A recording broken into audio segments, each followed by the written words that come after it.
So let's start po with our Atomy Sangmodan Hair Tonic. So it's known po, the Sangmodan, it's a Korean traditional medicine that refers to the herbal medicine formula.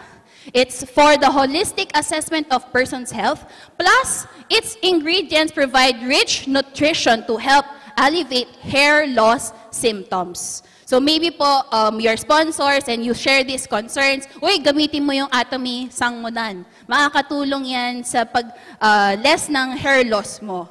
So you should give this product a try. And I will tell you more po about this.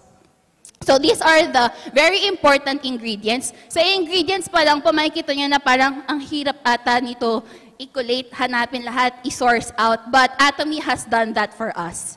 So we are very lucky because the research part is already done by Colmar B&H.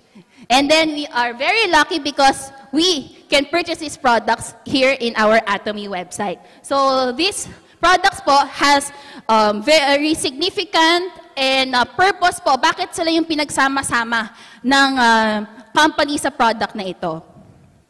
So ito po ang what made it special. So because it's enriched to help nourish our scalp.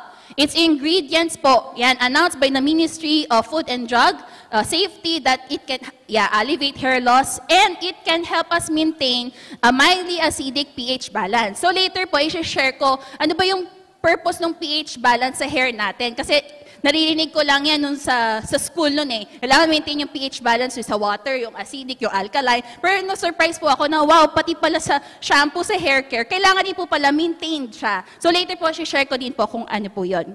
So tandaan niyo po, yung hair tonic natin makakatulong po sa ating buhok na malesin po ang ating hair loss or hair fall.